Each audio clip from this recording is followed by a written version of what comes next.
Hello, dear hungry friends. The creation of stroganoff recipes is attributed to not one, but two Russian counts.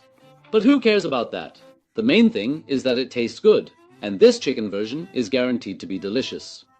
For this, we need chicken breast fillets, red onions, garlic cloves, pepper and salt, mushrooms, mustard, creamy sour cream, pickles, preferably tangy gherkins or cornichons, and a touch of fresh parsley for garnish.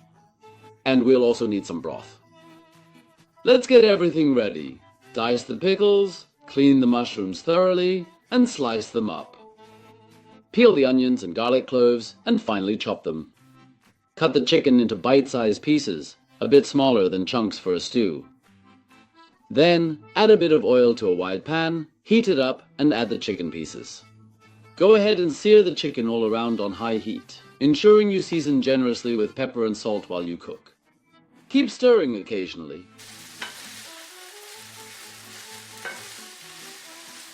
As soon as they have a beautiful golden brown color, gently remove them from the pan. Set them aside and ideally keep them warm. Add a bit more oil to the now empty pan. When the pan reaches that perfect heat, carefully add the onion pieces. Carefully saute the onion pieces until beautifully translucent, and afterward introduce the fresh mushroom slices and finely minced garlic cloves. Briefly saute everything, stirring occasionally.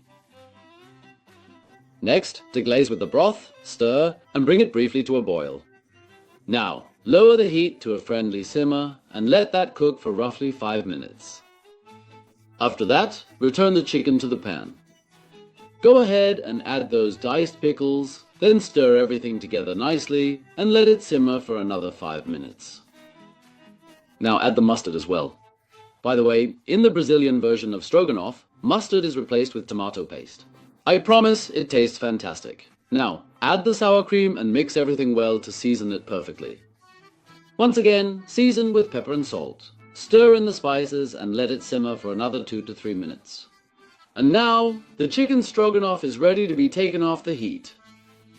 Don't forget to sprinkle some freshly chopped parsley on top. I'm serving it with ribbon noodles. They go perfectly, but it also tastes great with rice or potatoes. A truly delicious meal. You really should taste it. I wish you lots of fun preparing this, and bon appétit. See you next time. Goodbye, see you soon.